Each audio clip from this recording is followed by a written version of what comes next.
Symbols of the Holy Spirit. Ito po yung mga simbolo o inihantulan o sagisag. Okay. Meron pong sagisag. Ibig sabihin kung tayo po ay ginagabayan, kung gaano kahalaga ang banal na Espiritu, ito po ay isang pangako ng Diyos sa lahat ng sangkatauhan. Kaya bilang mananampalataya, dapat malaman po natin na isa sa mga magdadala sa atin ng buhay na walang hanggan ay yung baptism ng Holy Spirit. Kaya kailangan po, kung gaano po natin pinapatanggap ng mga hindi mananampalataya, yung kamatayan, ang ating Panginoon, simbolo po yun. At yung paglilibing kay Kristo na kung saan binabautismuhan po natin sila ng tubig upang sila po ay makatawad sa kanilang mga kasalanan, kailangan tanggapin po natin yung kaloob ng banal na Espiritu.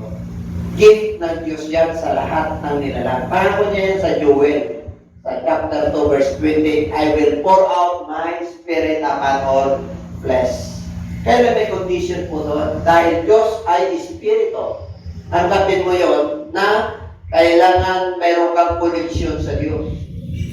Ang nakakatanggap ng banal na Espiritu ay yung mga mananampalataya na nananalig sa kamatayan ni Kristo, sa pagkalibing kay Kristo, at yung pagkabuhay na muli ni Kristo. Okay, tatanggapin po nila yan. Pero yung mga hindi nananalig at naniniwala, hindi nila matatanggap yan. Kasi hindi nga sila naniniwala. Hindi nga sila naniniwala sa salita ng Diyos. Paano po kikilos ang Diyos sa kanilang buhay?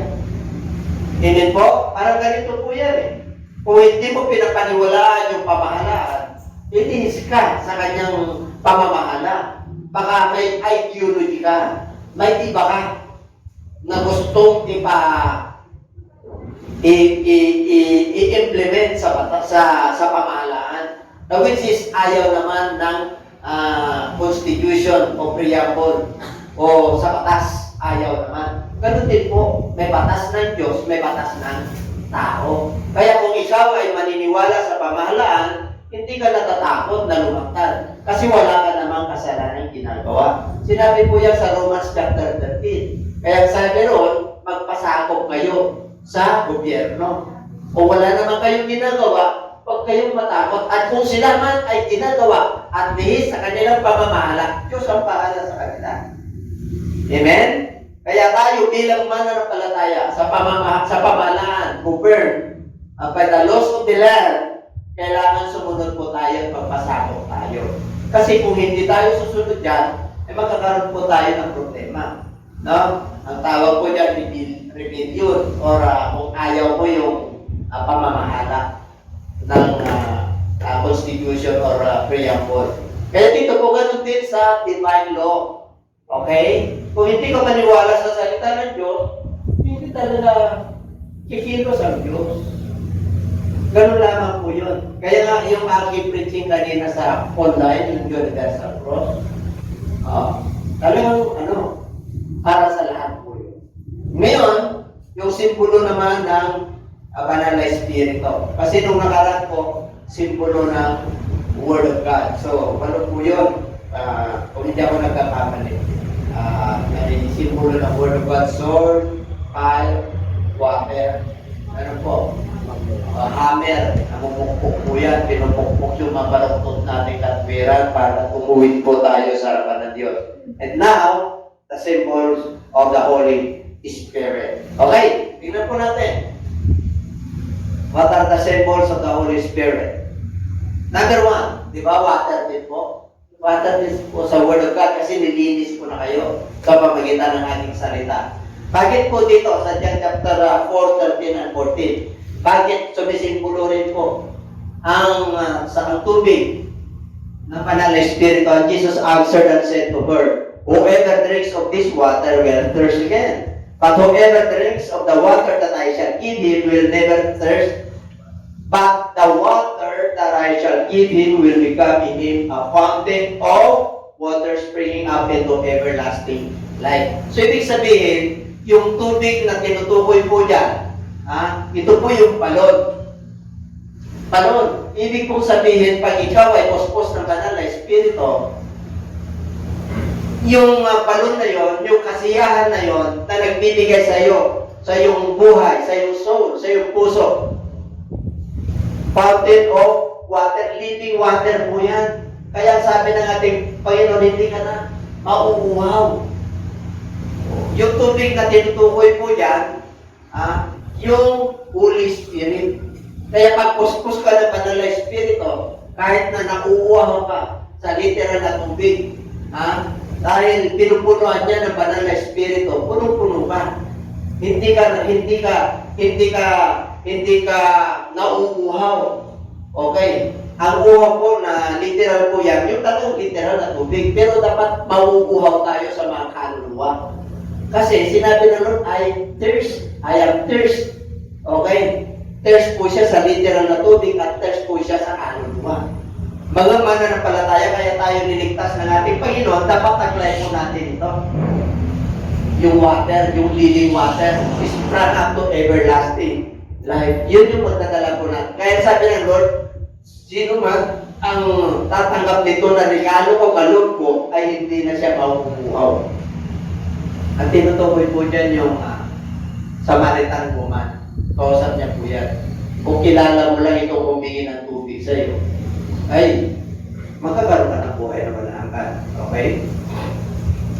Water represent. On the last day, that great day of the feast, Jesus stood and cried out, saying, "If anyone thirsts, let him come to me and drink." But this is spoke concerning the Spirit, whom those believing in Him would receive, for the Holy Spirit was not yet given because Jesus was not yet glorified. Kasi buhay pa si Kristo dyan. Kaya yung tubig po na tinutukoy yan, pag siya ay nag-glorify, pag siya ay nag-resurrect na po, ibibigay niya yun. Ipapadala niya sa mga mananampalataya. So number one, it symbols water. One of the symbols of the Holy Spirit is water. Number two, pag-ibasa, you love righteousness and hate wickedness. Therefore, God, your God, has anointed you with the oil of gladness more than your companions. Ano ibig sabihin po nun? Ang sabi po riyan, dahil mahal mo ang katwiran at kinamumuhuyan mo masama, ang Diyos mo ay papahiran ka ng langis ng may kagalakan. Higit sa iyong mga kasama. Higit sa iyong mga kasama. Sino ba yung mga kasama mo sa trabaho? Sino ba yung mga kaklase mo? Okay? Sino ba yung mga kaibigan mo, kapitbahay mo, kamag-anak mo? Ibig sabihin, pag pinahiran ka ng Diyos ng langis, yung langis po dyan represent the Holy Spirit.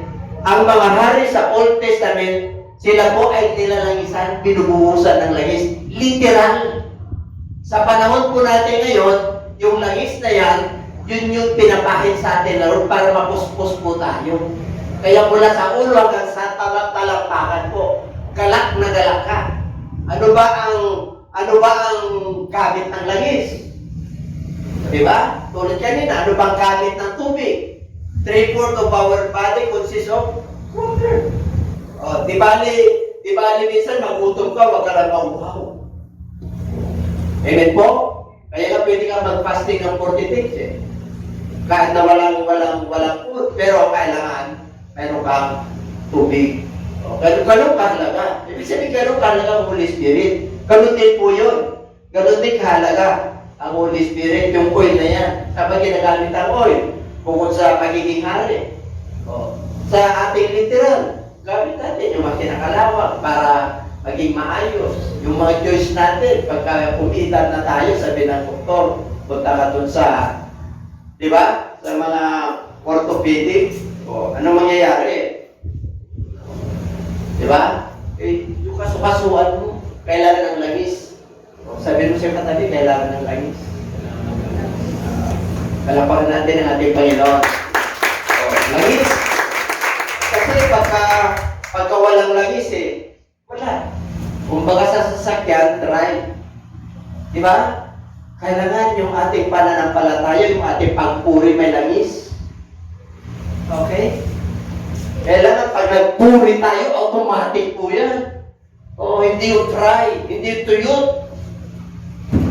Nais ng Lord na yung ating pagsamba, pagpuri, talagang automatic yan. Alam mo na, pagka umawit ka, talagang anointed with water and with oil. Yan ang mga sagisag ng banal na espiritu. Number 3, fire. Isa sa mga sagisag, fire, apoy. Matthew 3:11, I indeed baptize you with water unto repentance.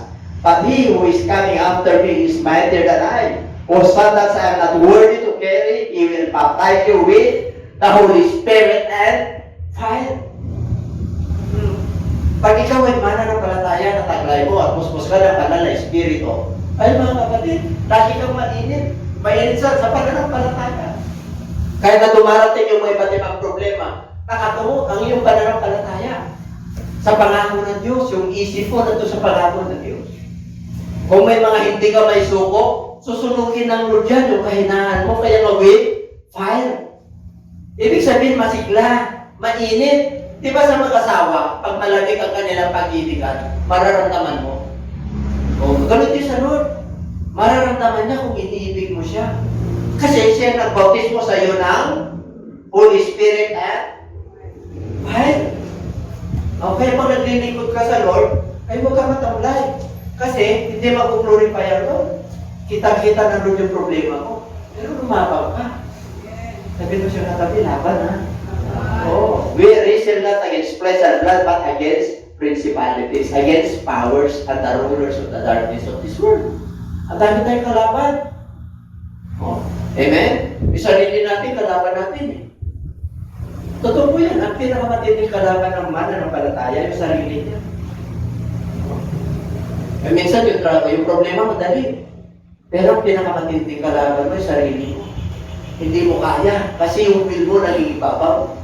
Hindi yung will ng Lord. Pagka puspos ka ng Holy Spirit, yung will ng Lord ang nag-iibabaw. Kaya pala po hindi makatulog ka kagabi, pastora. Holy Spirit, pinakausap ko talaga ang Lord. Kung gusto ko matulog, yung will ko gusto ko matulog. Baka hindi pa ako nakatulog. Pero pagdating ko rito, para naman wala akong sakit. Kasi pag hindi ka nakatulog magdamag, palagay mo, makakatayo ka rito? Hindi. Kasi ang Holy Spirit eh. You are baptized with the Holy Spirit and fire. Kaya pagdating ko rito, hindi ako lululugo. Amen? Oo. Naka-online ako kasi medyo nalit kami. Na-share ko na yung online. Na-share ko na, dami na. Nakapag-ano na ako sa YouTube. Yan pa ba kayo? Bakit ka hindi ka natulog? Kasi si Moses sa mountain, 14 days and 14 nights, kausap niya yung Diyos eh. Kaya pag pinitulutan ng Lord, nakakausapin ka, hindi ka talaga makakatulog. Ibig sabihin, nagpapapansin sa iyo ang Diyos. Sabihin, kung hindi ka makatulog, manalangin ka, magpuri ka, o kaya magbasa ka ng kanyang salita. Yan ang gagawin mo. Kasi nga, gusto ka niyang makaulayaw, gusto ka niyang makausap, gusto niya makano. Di ba? Kasi Diyos siya eh. Pero mo Diyos siya, gusto ka kausapin, tapos hindi mo siya pinapansin. Kaya yung iba, pinipilit nila matulog kasi nga, nakagawin nila yung 8 oras, 10 hours, or 12 hours. Minsan pinapahintulutan ng Diyos, hindi ka makatulog. Ang lakas mo naman. Wala ka naman nararamdaman. Hindi ka naman balisa. Ibig sabihin, kinakausap ka ng Diyos. Diba ba kayo? Pagka kinakausap ka ng Diyos, huwag kang mag-alala. Kahit na mapumiyak ka, malakas ka. Malakas ka. Wala kang ano eh. Wala kang mararamdaman. Bakit? Depos-pos ka eh. With fire pa. Di ba? Pag sinabing with fire, may alam, may init na pag-ibig ng Diyos at saka yung kanyang nilikha. Ganon din sa pagmamahalan ng mag-asawa. Di ba? May alam. Pagka tumating ka, mararamdaman ng asawa mo, bakit ka malungkot? Diba? Diba? Kasi overbody ako, diba? Wala akong naiway para sa'yo. Di ba? Wala. Ang dami na ako nakalista rito na dapat bayaran. Di magkakaroon ng World War III sa bahay nyo. Hindi magmasigaran kayo. Pero kung may Holy Spirit ka, alay, bahala ka dyan. Mainit ka eh. Pagdating mo, ang saya-saya mo eh. Siyempre, puspos eh. Bakit ka masaya? Maraming blessing. Ito na. Negative yan eh. Ay, ako masaya eh. Bakit? Puspos eh. Ang dami pangako ng Diyos eh. Literal na pera yan. Pero pangako ng Diyos siya magugulo. Makakaraos din tayo. Amen? Ano? Makakaraos pa kayo? Ha? Makakaraos eh. Hindi pa puspos yun. Hindi pa puspos yun. Lalo na pa puspos. Ay, umaapaw pa. Sinabi ng Lord sa Luke chapter 6 verse 38, ano raw? Lagi mong sinasabi yun. Siksik, liklik, at umaapaw. Ang mga pagpapala ng Diyos, siksik na, iliklikin mo pa, umaapaw. Yung iba, wala nang maliklik. Bakit? Pama na lang naiwan eh. Pama! Walang naman. Asan ang binhi mo? Dapat may binhi mo para tumubo. Anong binhi mo? Salita ng Diyos. Ano pa? Holy Spirit. Ay, pagkano ka, hindi mo. Sabi mo, pagkano ka, pinagpala ka na ng Diyos. Lagi mo nakangiti. Amen? Isa may mga pinagtunutan ng Diyos na gano'n. Ano pa? Para yung mercy ng tao ay maawa siya sa kapwa niya tao. Diba? Pag nakita mo yun, maawa ka, tapurin mo sila. Kaya kung may kapasidad ka na tumulong, tulungan mo sila tapurin. Pero may tulutan ng Diyos sa bagay. Kasi ang tao, nature niya na hindi talaga merciful. Kaya sabi ng Book of Matthew chapter 5, blessed are those who are merciful for they obtain mercy. Kapalad yung mga mahabagin sa mga sila ay kahabagan. Okay? So, fire. Kailangan. For our God is a consuming fire. Kaya kailangan may Holy Spirit ka. Bakit? Pag may Holy Spirit ka, ang tindi niya, yung consuming fire, natakot ka, ibig sabihin, kalangin mo ang Diyos. Huwag kang mag-disobey sa ating Panginoon. Yung kanyang utos. Why? Because our God is a consuming fire. Pag hindi ka nagigan, sa fire ka talaga pupunta. Sa nakataka ka po eh. Ngayon, ang gusto naman ng Lord, pag may kailangan tayo, may vision tayo, hindi natin may suko sa Lord, hindi natin may surrender sa Lord, ay talagang susunugin niya unti-unti yan. Susunugin niya yung kahinaan mo. Kinukonsume niya yan. Bakit? Inaayos ka para maging matuwid ka sa kanyang harapan. Para makasunod ka sa kanya. Di ba? Merong awit niyan eh. Nakalimutan ko na eh. Inaamin ko natin yan. Yung walk in the light. So tayo talaga lumalakad sa liwanag eh. Kaya dito po, ay malayo po tayo sa dagat-dagatan po pagka ikaw ay puspos ng banal na Espiritu. Tapos mainit ka pa. Okay? Number 4. Wind or breath. The wind blows where it wishes. And you hear the sound of it, but cannot tell where it comes from and where it goes. So is everyone who is born of the Spirit. Hindi raw natin alam kung saan nanggaling, kung saan papunta yung wind or hangin. Pero naririnig natin yung ugong. Alam natin na may hangin. Pero hindi natin alam kung saan nanggaling. And then, ganun din daw po sa mga ipinanganak ng Espiritu. Alam nyo, paano ka ba ipanganak ng Espiritu? Sinabi naman dyan eh. Sadya, mayroon pa ba dyan? And when he had said this, he breathed on them and said to them, receive the Holy Spirit. Okay. Paano ka ipapanganak ng Holy Spirit? First, literal word, birth. Ano yung literal birth natin? Born by a women. Born of trouble a number of days. Pag ikaw ay naggaling talaga sa nanay, dahil tayo lang tayo nagkasala, full of trouble. At limitado lang yung buhay natin. Okay? Yan ang born of women. Born of spirit, paano? Born of spirit, paano? Yung kanina. Oh. Paano? You must be born again. Kasi, para magiging kapamilya ka ng Diyos, may koneksyon ka sa Diyos. Kasi lahat ay nagkasala. Ang born again ay koneksyon. Ang born again ay hindi religion. Ang born again ay pagkabuhay naman ay pagkapanganak na muli. Kasi pinanganak ka na ng nanay mo. Makasalanan yun ng parents mo. Ngayon, ipapanganak ka na muli. Ibig sabihin, binigyan ka ng Diyos ng karapatan na maging anak ng Diyos. Hindi dahil sa kalooban ng tao, kalooban ng laman, o sa tubo, kundi kalooban ng Diyos. John chapter 1, verse 12 and 13. Binigyan tayo ng karapatan na maging anak ng Diyos. Those who believe sa mga nananalig. Kaya yung mga hindi nananalig, ay sorry na lang. Hindi ka kasama sa form of the Spirit. Pag sinabing form of the Spirit, tanggapin mo yan.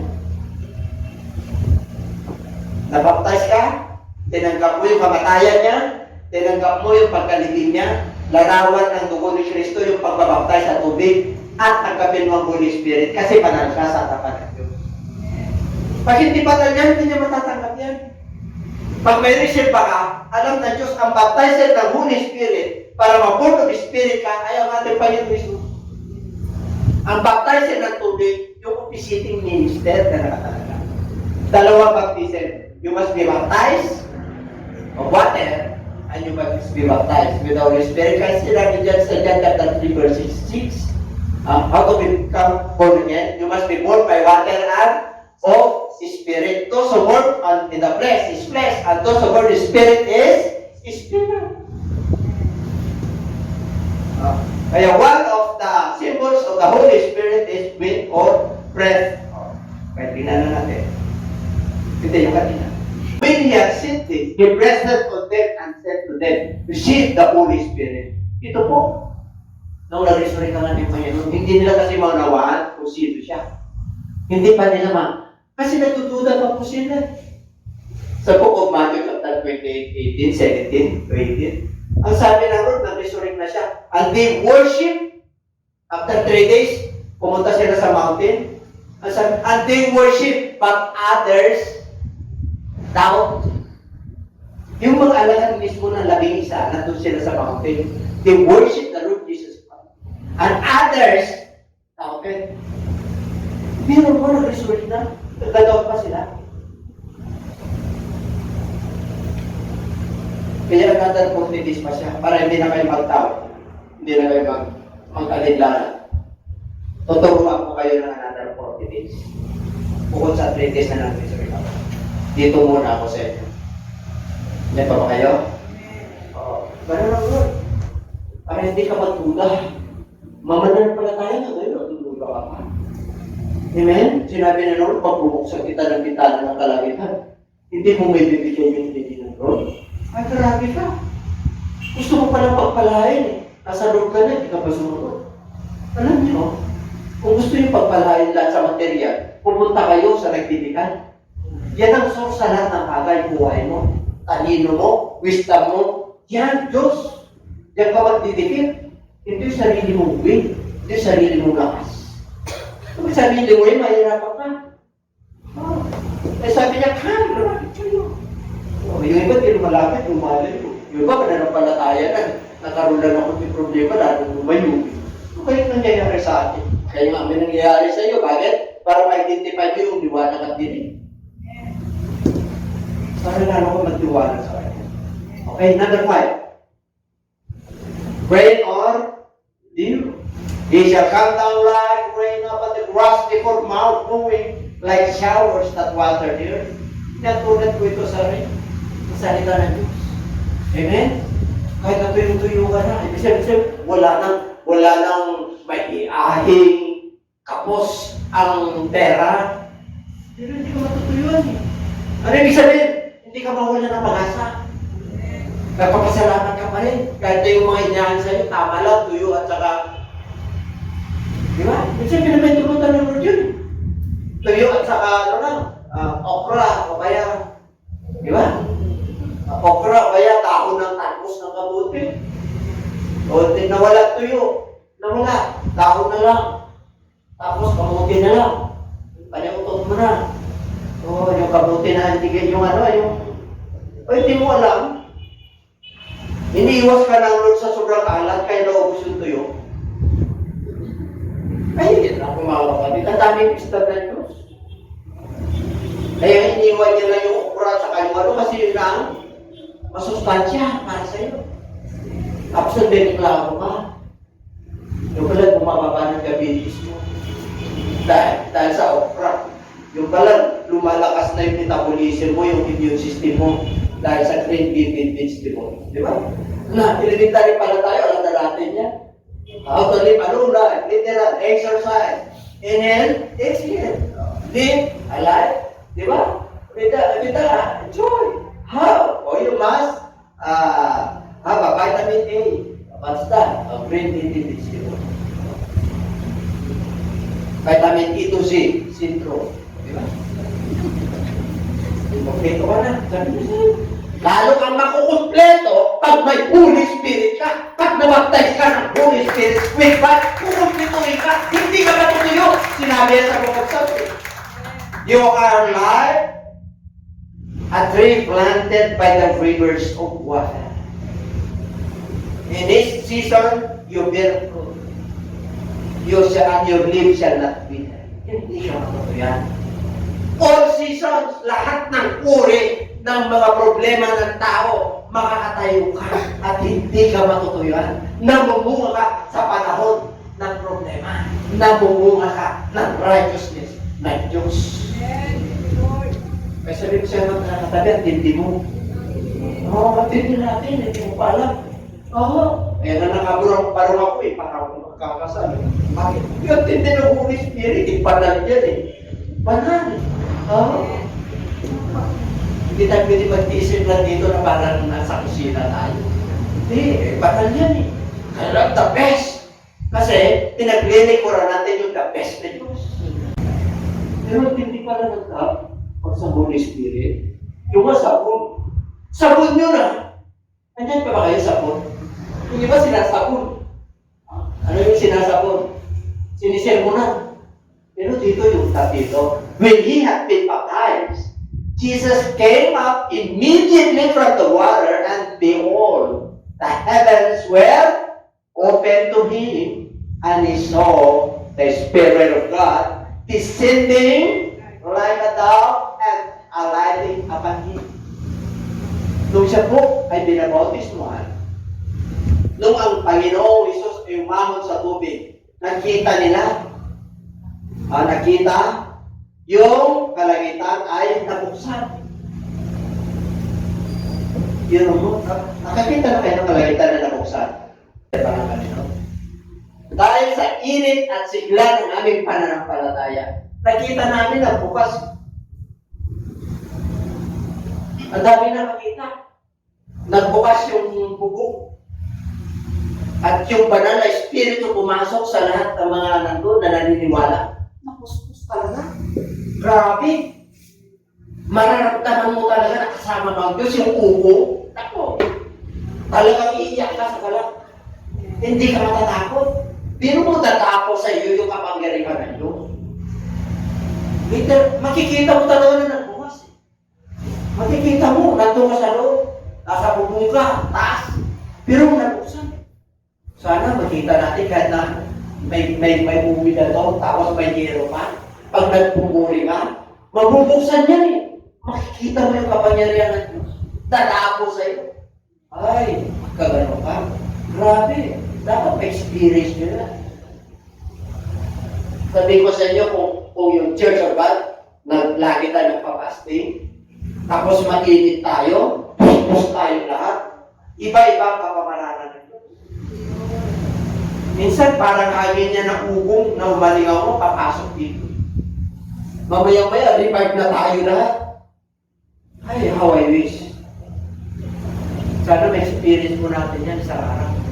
Para pagdating natin dito ng umaga na magpuri, Hallelujah! Hallelujah! Hallelujah! Di ba, bakit? Puspos ka Pero pag hindi ka Hallelujah! Hallelujah! Ulitin na magpuri, Hallelujah! Hallelujah! May tayo na Hallelujah. Hallelujah. Hindi puspusi. Yung iba mayroon, pero kulang. Parang sasakyan yan eh. Oh, yung gasolina mo, paandap-andap. Sana po, makakarating sa gasolina ito. Tapos ang dami sasakyan, oh Lord, tawagin mo na si Lord kasi papawisan ka na ng malaki. Baka nakapakit yung sasakyan ko. 1,200 yun sa Maynila. Eh, mag-pray ka na sa lahat ng prayer ko. Wala kang pera. Ano gagawin mo? Wala kang pera. Hindi hayaan mo tumirik ka. Itanggapin mo na wala kang pera. Nag-pray ka naman. Itanggapin mo wala kang pera eh. Gusto yung himala? Gusto niya? Yun na niya. Pagpuspus ka ng Holy Spirit. Spirit niya na pastore. Nagka ni Andrew. O nabutan yung box time namin. Yung kulay blue. Yung box stop namin. Yung kulay blue. Matakan. Si Brother Andrew gamit niya. Kung nasa Maynila, pinuntahan nila. O nasa Krami sila. Sa Ortigas tayo makita nun. Nasa Krami, sa Kakyat sila, di ba? Punta ka na kayo sa Maynila. Itinignan ni Andrew, papugak-pugak na yung mga. Ay, siyempre pa, wala ka ng pera. 1,200 pang hatang. Ito naman, nakarating eh. Ang layo pa ng Krami hanggang sa Ortigas. Nakarating sila. Sobrang traffic pa yun. Alam niyo man sa Maynila. Nakarating sila, bakit? Puspusin. Puspusin. Sino nagpuno ng gasolina? Ang Diyos. Kaya sabi ko sa inyo, siya magpuno sa kakulangan. Wala kang yan sa pesa. Siya magpuno niya. Magtaka ka, wala kang pagkain. Wala kang pagkain, pero puspos ka, lagi kayong pusok. Di ba kayo? Ganon katalino ang Diyos natin. Pag gusto ka naman pag-ipunin ng Diyos, yung mag-ipon ka kasi may future na darating, hindi ka makakalabas ng bahay. Tinatapat ka. Na-experience yun na yan. Na-experience yun na. Kasi alam ka lang Diyos. Ganon kabuti ang Diyos because God is good all the time. And God is under 5 yan, under 6 daw. Tingnan nyo. Ha? Pero mo may yung doubt na yan, Holy Spirit, tumapok sa ating Panginoon. Literal nakita niya. Sino nakakita nun? Si John the Baptist. Kasi yun yung tanda niya na yun yung Panginoon Diyos na bumaba. Yun yung palatandaan niya. Oh, nag-open, nakita niya nung nabaptize. Ako babautisman mo, sabi ni John. Hindi, ako. Sabi ni John, diba? Hindi ako karapat-dapat na magdala ng sandalyas. Pero para masunod yung katwiran ng Diyos, suffer it now. Baptize ka muna. Kaya nung nabaptize, na-open, nakita ni John the Baptist. Yung doubt, tumapok sa ating Panginoon. Ito na nga. Ito na. Yung tagapagligtas. Ito na. Yung anointed one. Ito na. Yung Messiah. Ito na yung pangako ng Diyos na darating siya. And everybody say, nagduda pa si John the Baptist? Nagduda? Nagduda. Napuputukutan na. Bukod yun nung nabaptize niya, nagduda pa. Akin tanong nyo kung siya na yun. Sabi ng mga alagad ni Kristo, kasi yung mga alagad ni John the Baptist, bumalik. Papaligay mo sa dito yung mga bigay ng rinig. Yung mga bulag, nakakita. Lahat ng magaramdaman bumalik. Yung patay bumangon. Sabi mo sa kanya, report mo. Nung nireport na, ay, totoo na. Pinuputan na siya na. Bolo. Di ba kayo? Nag-confirm na siya na yun. Okay? Number 7. Seal or mark, palatandaan o silyo. And do not grieve the Holy Spirit of God by whom you will seal for the day of redemption. Huwag niyong pighatiin ng banal na Espiritu ng Diyos. Dito kayo sinilyuhan sa panahon ng inyong pagtubos. Alam niyo, sipyato tayo. Hindi pwede itong demonyo makapinitrate sa buhay natin. Pag may Holy Spirit ka, yes, totoksoin ka. Pero you can trample down the snakes and the scorpions. Pwede mo akakan yan. You can cast devil, sabi ng Lord eh. Resist the devil, and the devil will flee from you. Because the devil, Satan, is like a roaring lion. Siya ay umatungon. Seeking whom he may devour. Naghanap siya ng sisilahin. Kaya pag mahina ka sa pera, kailangan patatagin mo. Sana, hindi ako matukso sa pera. Kasi lahat tayo na. Sana, hindi ako matukso sa opposite sex. Di ba? Lahat tayo tinutukso. Wala exempted sa atin. May mga kanya-kanya tayong kainan sa buhay. Meron. Hindi ka perfecto. Ang perfecto lang ang Diyos. Kaya nga, we are going to perfection pag sumusunod ka sa Kanya. We are going to holiness. He is holy, but we are going to holiness pag sumusunod ka sa Kanya. Amen? Pag hindi ka sumusunod, hindi ka magkikita. Wala kang Holy Spirit, may harapan ka sumunod. Nagpabaptize ka sa water, yes. Pero pala ng Holy Spirit para ka. Amen? Yan ang sikreto ko. Till the day of redemption. Hanggang sa araw ng pagtubos, silyado ka, pero anak ka ng ating Panginoon. Silyado ka, protektado ka. Nasa kamay ka ng ating Panginoon. Kaya pa ba kayo? Nung Huwebes Santo, meron kaming men's fellowship, di ba? May men's fellowship po kami. Meron tayo. Nakakita yung bata to na pinag-pray, yung mga kalalakihan. Di ba? Nakakaawa eh. Tinignan ko, may ano siya. Tapos tinignan ko yung pinakita yung likod, puro pantal-pantal. Wala, nagkakaroon yung bata. Sabi ko, pina-check up niya na. Di siya. Ano raw, umininom na? Okay. Infection daw sa tugo. Papapag-pray natin. Immediately. Nang pagkapag-pray, lakas na ng bata eh. Bagay, ipos-pos ka eh. Papakita ng Diyos sa kanila, nakasama mo ang Diyos. Natutuyong Diyos natin. Amen? Okay na kayo, magaling na yan. Painumin nyo na lang yung dapat inumin. Sarap ng gano'n. No? Tapos may nararamdaman ako sa sarili ko. Nag-shoot lang ako na gano'n, nung una na-shoot. Pangalawa, hindi na umabot. Kasi meron ako mga dito. Anong mga klase sa maan?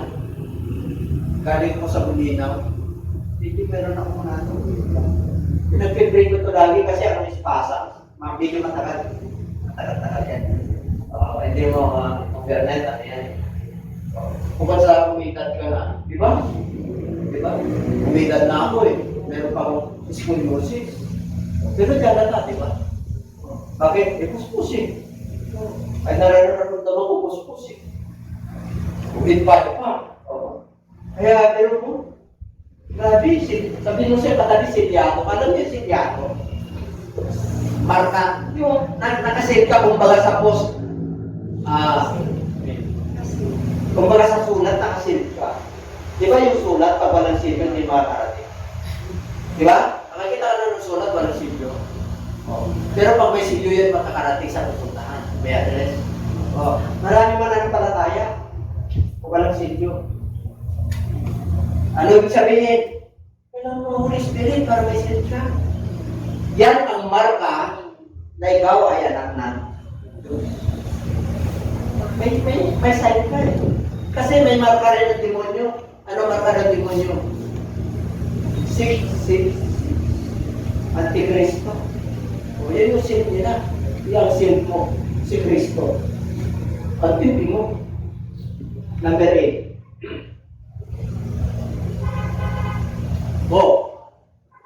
New wine. Sarap uminom ng alak, ano? Hindi po. Anong wine ito? Tingnan. Nor they put new wine into the old wineskins, or else wineskins break, the wine is spilled, and the wineskins are ruined. But they put new wine to new wineskins, and both are preserved. Okay? Ano ibig sabihin? Pag puspos ka ng Holy Spirit, ini ang tulad dito sa bagong alak. Ang bagong alak ay hindi nilalagay sa lumang sisidlan. Pag bago ay sa bagong sisidlan. Ganon din po sa damit. Yung bago, hindi mo pwedeng tahiin ng at lalagyan ng lumang tela, mababanat, hindi maganda. Ang ibig ko sabihin, pag puspos ka ng banal na espiritu, you are a new creation.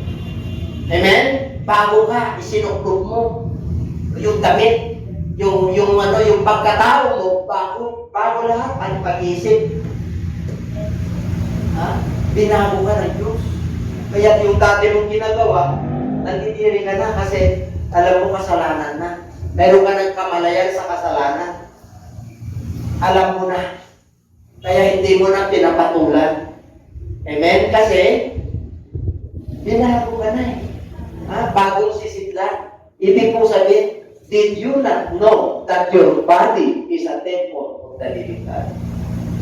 Glorify God in your body. Because this is the temple of the living God. Huwag mong lalagyan ng bisyo, huwag mong lalagyan ng kasalanan yan. Kasi pag once na pumasok ang kasalanan yan, i-justify mo yung kasalanan na tama. Kasi bulag na sa katotohanan sa liwanag. Kaya mga believers, ingatan nyo yung katawan na ito na lalagyan ng kasalanan. And everybody say amen. Walang exempted sa kasalanan. Yung tukso, walang exempted yan. Nagiging kasalanan lang yan pag pinatulan mo yung tukso. Amen? Ang tukso na yan, tinutukso lahat. Di ba paglabas natin? Paglabas mo ka lang dyan, mamaya may mag-aaway lang sa'yo. Totoo yan. Mamaya wala ka namang ginagawa sa natingin. Bakit? Ina-overtingan mo lang. Ay, ang dami! Paglabas mo, alam niyo mga kapatid, hindi ganun kadali yung Kaya nga, dapat nakaano ka eh. Puspos ka eh, para makontrol mo yung sarili mo. Hindi naman tayo perfect, pero at least may pagrenta, may pag-control.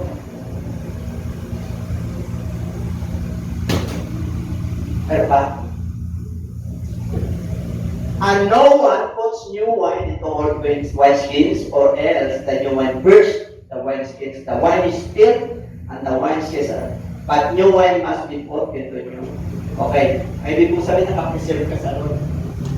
But, sa Bibig, ang tindi ng protection sa'yo. Kasi nandiyan siya sa puso mo, nandiyan siya sa isip mo. Amen? Narating na naman ang kaya mo. Kailan puspos ka, tuturo mo yan. Ano kaglapan mo dyan? Walang mahirap, walang mayaman dyan. Pag tinamaan ka dyan, grabe ang stress niya. Kahit nasabihin mo, ordinary lang, umikro ng tanong. Iba? Iba na yun. Delikado to. Kahit na may gamot ka, di ba? Dati, trapaso na, hindi ka makalala eh. Hindi mo isipin yun eh. Pero ngayon, pag tinrapaso ka, iba? Dahil pa ba kayo? Yan ang tulog niya. Pero pag puspos ka ng Holy Spirit at tumalabang ka, wala mo. Yes, dumarating yung pagdududa mo, pag-alala mo, pero mamaya malakas ka. Kasi, new wine, nandun ka sa sisinda ng bago, banal na Espiritu. Number 9. Pero mo yung tulad para sa anong bago. Ang Holy Spirit, kaya pala sa tumitingin ako sa tiris, tinipig na heavens declares the glory and the goodness of God. Alam niyo pa, sa tutulan ko, pag nandun ako sa tiris at nakita ko yung neto, ang sarap eh. Ang sarap. Parang na-inspire ka. Nasubukan niyo yung bang na-inspire ng boyfriend at girlfriend? Girlfriend, makakasulat ka ng isang alay para sa kanya. Sigurado ko yan. Pastor ako. So, my favorite here is my love. Sigurado ko yan. Dami akong sulat yan. Hinanap ko nga kung saan na eh. Pag na-inspire ka, lalabas yung mo, yung dahil inspired ka, lumalabas yung mo, yung makakam mo. Kaya malalaman nyo kung inspire yung inspire kayo sa asawa. Lagi kayo mainit, hindi yung mainit sa atin. Hindi mainit kayo sa paglilipod, mainit kayo sa isa't isa, kaya ang daming problema. Hindi nyo inaasya yung problema. Bakit? Puspos kayo. Nasanod kayo. Wala kang matalo-talo kung nasanod kayo. Lagi kang panalo. Tingnan nyo laging panalo. Tingnan nyo, yung pagkabi nyo kung laging panalo. Huwag ka nang malungkot. Di ba? Oh, praise the Lord. Like pa tayo ng mga ibon. Ang mga ibon, ang lumilipad, ay mahal ng Diyos. Ilokat, ang naangkupas, nagipipit na ay ayatan sa kanya angkupas, ang mga ladingin, dayang diamo. May mga cellphone, may katatawanan, may kahiyan, pero may pagtakis din. Pag nalunong mo tayo, mararamdaman mo yung praises natin. Kumpleto ka nga pag nasa isip mo. Nagtataka ko yung iba, ayaw lumapit sa iyo. Oo. Naglalaliw sa Diyos. Ang talang, pero mo, ang sarap kung ano dyan, pumilig ka, pag may problema ka, para ka pinapay mo yan ng Diyos. Amen? Nararamdaman niyo ba yun? Yung parang kinakalo. Hindi nasagip mo, pero may Diyos doon ang Diyos. Tulong ka kalalaman. Nandito lang ako sa lahat. Sabi ka mo, ang magkakakalala, hindi nagkaputo na ako nito. Kaputo. Ako na natuto. Ako sa matakuha. Siya naman din ang magtutugtog. Ha? Panay utang mo, panay pray mo, wala. Pagit, naputulan. Para naman sa loob mo narapin ang problema. Pinapetulutan ng Diyos para rapin mo. Yung pa tinatalikuran. Nandiyan ang takaputol, kaya mo na. Tuloy. Kaya mo, alis mo na mo, sabi mo, alis. Pero nandun na nakatulog. Pero kung ano, hindi ka rin takaputol, sabi mo, alis. At tinutulan. Ay, mga kapatid. Huwag kayo magtangkuhay. Lalo kayo magdidikit yan, magkapagula kayo. Bakit? Siya rin nagagawa eh. Bakit hindi siya na kuminte? Siya gumawa. Hindi siya gumawa eh. Alam mo, ay, nasa Lord ka, wise ka. Huwag mong gagawin yung hindi mo alam. Sabi mo, nasa Lord ako, nakakasting ako. Pala may napakag ka na. Likewise. Mga kapatid, ano sabi ng Lord? Mapapaaman yung mga kulang sa kalaman. Kahit sa batas natin. Diba? Anong batas natin? Ano sinabi ng batas natin? Diba? Ignorance of law excuses no one. Oh, kailangan marunong tayo sa batas ng tao at yung batas ng Diyos. Ay, pag ganun ko, talino mo. Sabi mo siya, katabi talino. Talino rito, hindi pinag-usapan niya kung malasal ka. Oo, kung matasan. Ang talino rito yung righteousness ng Lord. Maraming matatalino, pero namumulaman. Amen? O, hindi sa pang-ano, viewers, di ba? Ang daming mga government officials, may mga kaso sa ombudsman. Mga matatalino yun. Ang gagaling mag-speech yun. Ilugo eh. Talagang mga tikampanin niya yun. Kaya hindi nababase yung katalinuhan sa sa paggawa ng kasama. Pag mabuti ka at mabuti yung bunga mo, ayun, katalinuhan. Kaya ganun nun eh. Di ba? A wise man is like a tree of life. A righteous man is like a tree of life. Inantulad ka sa puno ng buhay. Grabe ka. Kaya dito po, and the Lord went before them by day in a pillar of cloud to lead the way, and by night in a pillar of fire to give them light. So as to go by day and night, He did not take away a pillar of cloud by the day, or the pillar of fire by night from before them. Bakit ang Holy Spirit ay sumasagisag ng Banal na Espiritu? Noong unang tipan, Old Testament sa panahon ni Moses, sila po ay tumawid sa Red Sea. Hinahabol mo sila. Tama?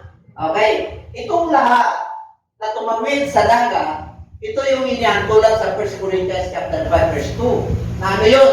Na kayo, na sila ay nabautismuhan. Noon, panahon ni Moses. Kaya ngayon sa New Testament, yung bautismo na yan, yung clouds na yan, yan yung simbolo ng banal na espiritu. Kasi hindi naman sila literal na na-baptize. Nakuha nyo? Kaya sa New Testament, kailangan magpapabaptize kayo. Kasi sa Old Testament, na-baptize sila nung sila ay tumawid sa dagat na mula Red Sea. Okay? So yun po, inatulad po yun. Okay? So inatulad at sumisimulo ng Holy Spirit ng cloud. Kaya by night, may pillar of fire para nasa wilderness sila. 40 years sila umiikot. Wala naman tigorb yun, simple po. Miracle wala. Wala naman silang shit pagka biro mo, 40 years kayo, wala kayong bubong. Kaya ginagawa ng Lord sa kanila, di ba? Pagkagabi, para may ilaw sila, yung cloud of fire. Pag-araw, para may lilim sila, pillar of fire pagkagabi. Pagka-day, pillar of the clouds. Pillar of cloud day. Para meron silang bubong. Isipin mo yung 600,000 na congregation ni Moses. Pero mo dala-dala niya yun. Patak, kanta, mga kabuhayan nila, dala-dala yun. Yung congregation lang natin nila. Sila lang tayo. Di ba? Pero kung walang pabayang Lord sa kanya, kanya kaya yun. Number 10. Voice. I heard the voice of the Lord saying, whom shall I send? And who will go for us? Then I said, here I am, send me. Inatulad po yan sa voice. Ang ating Panginoon, nung nabaptize, may voice. Pakinggan niyo siya. He is my beloved Son. Pakinggan niyo siya. Voice. Voice from heaven. Narinig po nila yun. Ito lang tayo sa voice. Sabi ni Isaiah, ako yun Lord, nakakahiya. Ako yung ipapadala. Dapat gano'n tayo, pagpuspos tayo. Lord, sino ang magagawa rito? Wala na. Tinuro mo si Bishop, si Pastora, lumaworker, sila Brother. Tinuro mo na lahat. Sabi na Lord, ikaw ang ipapadala mo. Ayaw ko Lord sila na lang. Ayaw ko. Kasakana pa ng blessing. Gusto mo blessing? Talaga ng kaluluwa. Umayo ka. Tignan mo makakaroon ka. Trabaho? Makakaroon ka. Wala kang trabaho? May edad ka na? Makakaroon ka. Hindi ka magugutom. Sinabi na ng Lord I will never leave you nor forsake you even unto the end of this earth. Pangako na siya. Kaya sabi mo sa katabi, sunod lang. Palapakan natin ang Lord. Palapakan talaga ng mahilig. Kasi conclusion na tayo. Okay, palapos na. Matthew 3:17. And suddenly a voice came from heaven saying, this is my beloved Son in whom I am well pleased. Okay na po yun. Napaliwanag. But the helper, okay na. But the helper, the Holy Spirit, whom the Father will send in my name, He will teach you all things and bring to your remembrance all things that I said to you. Ang kanyang mga nagas. Okay, ang banal na Espiritu, ipapadala ko yan. Sa pangalan ko. Papadala yan ng Ama sa pangalan ko. And, anong purpose? Tuturuan kayo ng lahat ng bagay at maalala nyo ang lahat ng mga itinuro ko sa inyo. Ang Holy Spirit, pag nagbabasa ka ng Bible, ipaalala sa iyo. Lalo na pag pinabasa mo at ganyan, ito na yung ano mo sa buhay. Amen? Alam, diba ito natin? As kung gusto nyo gano'n na ganito. Okay? Eternal to. Yung temporary lang. Amen? Diba siya? Kaya nung tinawag ko na Diyos, sige, diretso. Ano yung anak namin, dala namin dito, sige, diretso. Sa hirap at pero mo pag nangangaral ka, kinakasal ka, kahit saan ka, He will teach you all things and bring you remembrance all things that I said to you. Kahit na ang pispat ka nakawago, meron kang masasabi tungkol sa Diyos. Bakit? Puspos ka. Ano ba? However, when He, ang Diyos, the Spirit of truth has come, He will, kanina teach, bring you to remembrance. Ngayon, He will, saan? Patnubayan ka sa buong katotohanan, for He will not speak on His own authority, but whatever He hears, He will speak, and He will tell you things to come. Pagpuspos ka, atas ka sa lahat ng takay. Kaya minsan na-inspire ako ito, nababagin ko, yung virus, unang ano pa lang ng virus, nasa ano na ako, social media, ano pinanggit ko dito. Tuloy-tuloy yan. Hindi matatapos yan. Hanggang yung panahon na microchips na ang ilalagay dyan.